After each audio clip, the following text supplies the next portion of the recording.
Hey there, aspiring millionaires and future Forex moguls. Welcome back to Road to a Million Club, the podcast where we dish out trading wisdom with a side of sarcasm and a hefty dose of tough love. I'm your host, George, your sassy coach, who's here to save you from your own overconfidence. Today we're diving into the wild, wild west of day trading in Forex.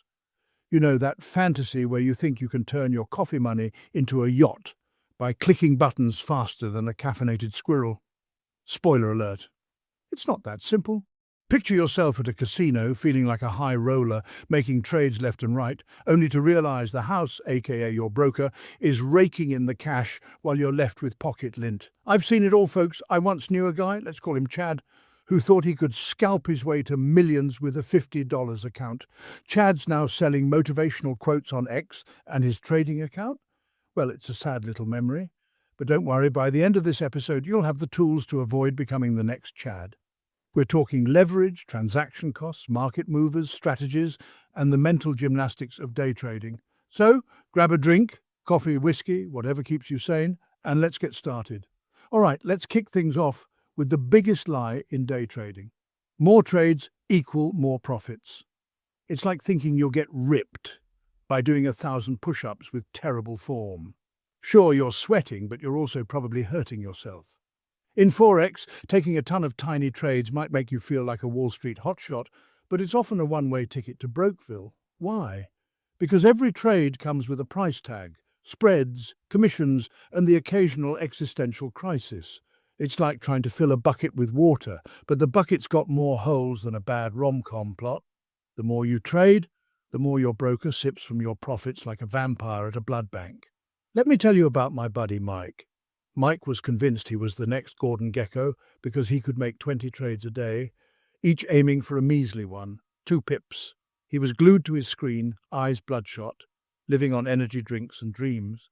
After a month, he proudly showed me his account statement. 500 trades, $50 in net profit. That's right, folks, $50. He could have made more flipping burgers and he wouldn't have aged 10 years in a month. The lesson? Quality trumps quantity. It's better to take 1 or 2 well-researched trades with solid profit potential than to spray and pray like you're in a bad action movie. Think of trading like archery. You don't get points for firing the most arrows. You get them for hitting the bullseye. So slow down, do your homework, and stop acting like you're auditioning for Wolf of Wall Street. Before you trade, calculate your potential profit after transaction costs. If your strategy only yields 3 pips per trade, make sure it's worth the cost. Backtest your approach on a demo account to see if it holds up. Next up, leverage. Oh, leverage. The shiny toy that lures new traders like moths to a flame. It's like being handed a chainsaw and told to trim a bonsai tree. Powerful, but one wrong move and you're in trouble. Leverage lets you control a big position with a small amount of cash. Sounds awesome, right?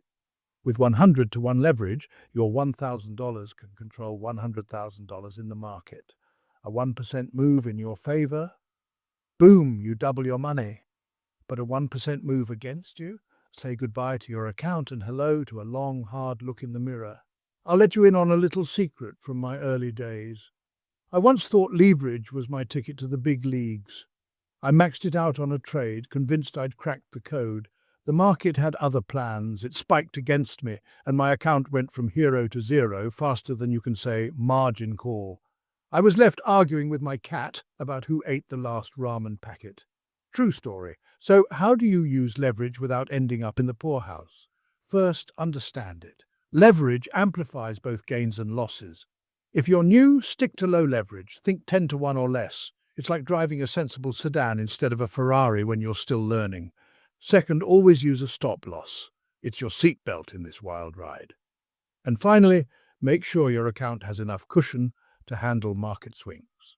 Check your broker's margin requirements and calculate how much leverage you can safely use based on your account size and risk tolerance.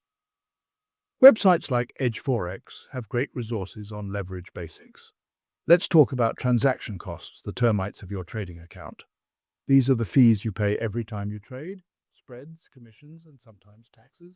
They're like that friend who always forgets their wallet when the bill comes.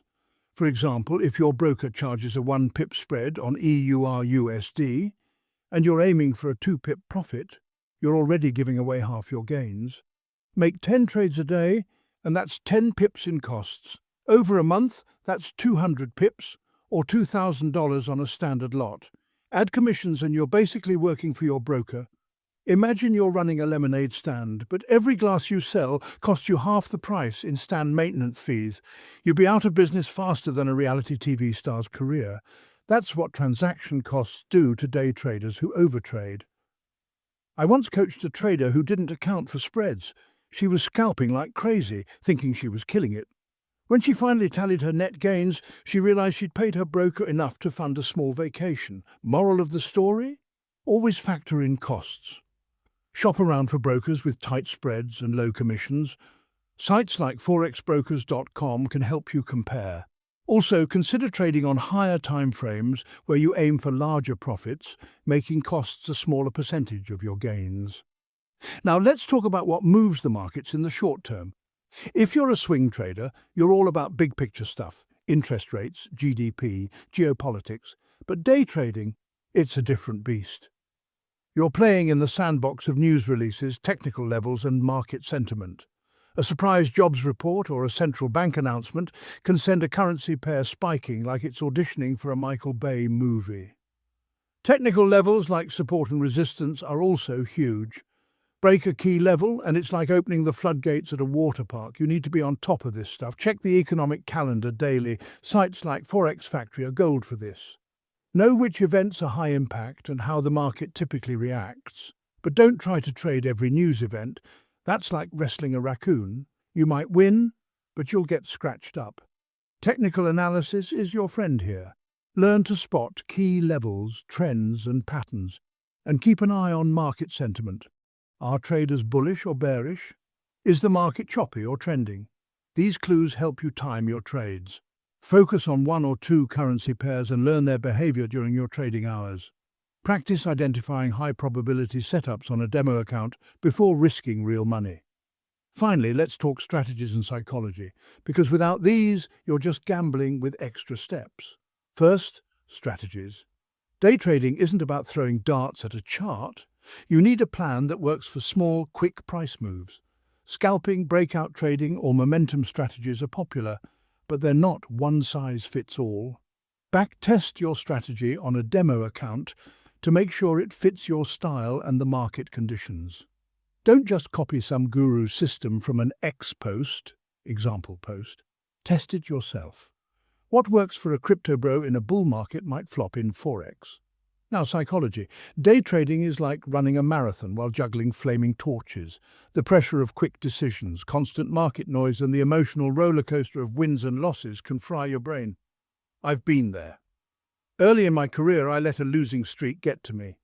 I started revenge trading, chasing losses like a dog after a car. Spoiler, I didn't catch the car, but I did crash my account. To stay sane, have a risk management plan. Risk no more than 1 to 2% of your account per trade. Use stop losses religiously. Keep a trading journal to track your trades and emotions. It's like therapy, but cheaper. And take breaks. Staring at charts all day is a recipe for burnout. Develop a trading plan with clear entry and exit rules. Practice it on a demo account until you're consistent. And if you feel stressed, step away. Go for a walk, pet a dog, or argue with a raccoon. Whatever works. All right, folks, that's the deal with day trading. It's not a get-rich-quick scheme, it's a business. Understand leverage, watch those transaction costs, know what moves the markets, build a solid strategy, and keep your emotions in check. It's not sexy, but it's the path to surviving and maybe thriving in Forex. If you found this episode helpful, subscribe to Road to a Million Club for more no BS trading advice. Join our community on Discord. Link in the show notes where you can swap ideas with other traders who get it. And here's your homework. Try a simple breakout strategy on a demo account this week. See if you can make it work without blowing up your virtual account. Until next time, keep your stops tight, your dreams big, and your ego in check. This is George signing off.